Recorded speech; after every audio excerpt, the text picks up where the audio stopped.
Nous voilà enfin au deuxième niveau de jeu qui inclut les règles du premier niveau et les deux grandes règles supplémentaires que vous pourrez comprendre rapidement. D'abord les grandes levées.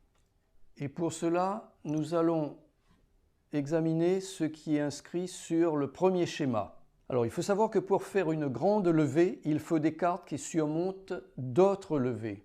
Voyons le schéma numéro 1 dans la deuxième partie.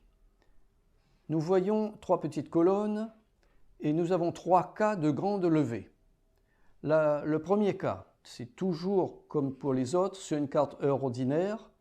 Il y a quelqu'un qui voudra faire une levée en mettant sa carte midi ou minuit selon le cas, midi sur une carte heure du matin et minuit sur une carte heure de l'après-midi.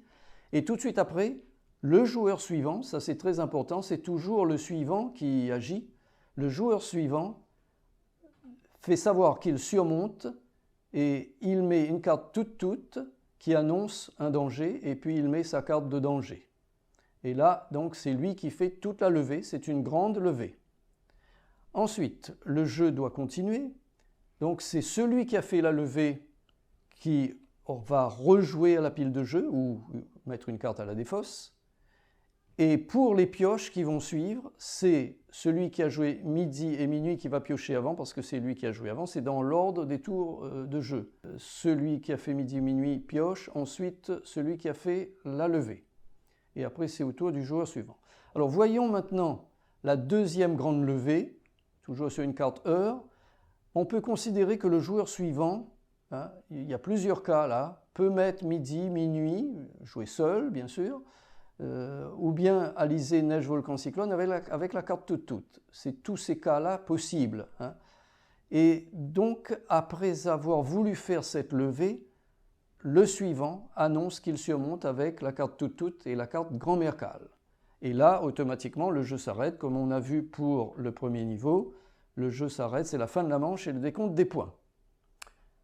Ensuite, la dernière grande levée est la super levée grand mercal, que tous les joueurs aimeraient réaliser parce qu'elle rapporte beaucoup de points, au minimum 35 points, voire même plus de 50 points dans certains cas. Alors là, c'est toujours pareil, il y a le premier qui a posé une carte heure, le deuxième joueur, selon le cas, si c'est une carte du matin ou de l'après-midi, joue midi ou minuit, et puis après, le suivant annonce qu'il surmonte avec toute et une carte de danger, et encore le quatrième, il dit qu'il surmonte avec la carte la plus forte, donc tout et grand mercal. Et là, le jeu s'arrête et c'est lui qui fait donc la super levée. Alors maintenant, nous passons aux dommages causés par les cartes de danger qui font des levées.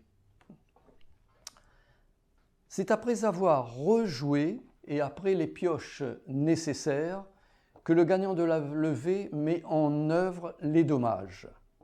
Et tout de suite, je vous dis, ces dommages ne sont pas mis en œuvre lorsque la levée est faite par grand mercal à la fin, puisqu'elle met fin au jeu, donc il n'y a pas de mise en œuvre. Mais sinon, comme par exemple pour le premier cas de la colonne, la première petite colonne de la partie de droite, là, le jeu continue, donc les dommages seront mis en œuvre. Et ici aussi, pour le premier niveau, les dommages peuvent être mis en œuvre si on applique les règles du deuxième niveau. Carte alizée.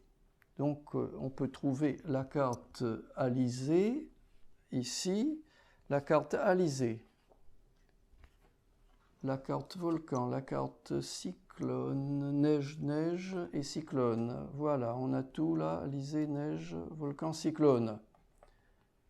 Alors, ce sont ces cartes de danger qui vont créer des dommages.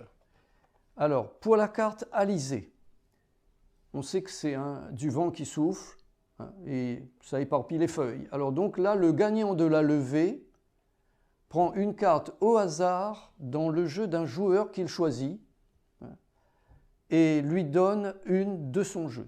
La carte neige, il fait froid.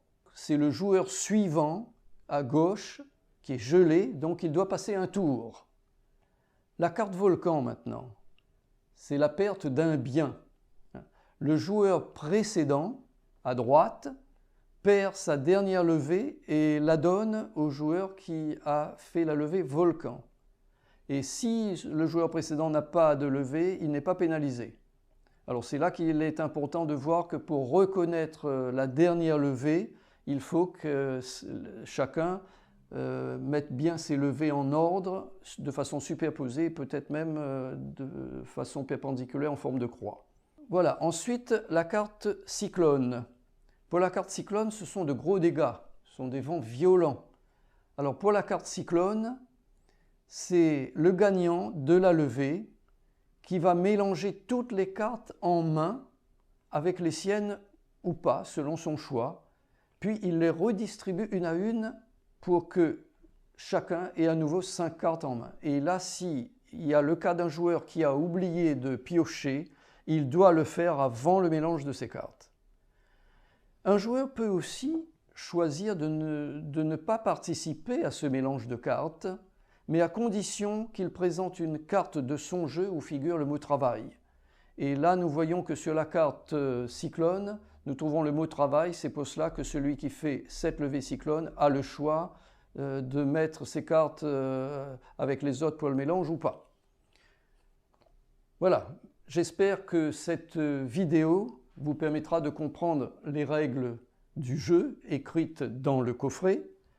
Vous pourrez maintenant pratiquer le jeu et découvrir les multiples situations diverses. Vous jouerez des manches complètement différentes. Mais n'oubliez pas une chose, c'est de rendre le jeu vivant avec vos commentaires personnels. Midi bande réunionnée. Mettez un peu de piment dans le jeu. Quand Zot il fait une levée, sorte Zot commentaire comique. Il faut rire dans le jeu. Je vous remercie maintenant pour votre attention. Je vous dis au revoir et amusez-vous bien avec le jeu Grand Mercal.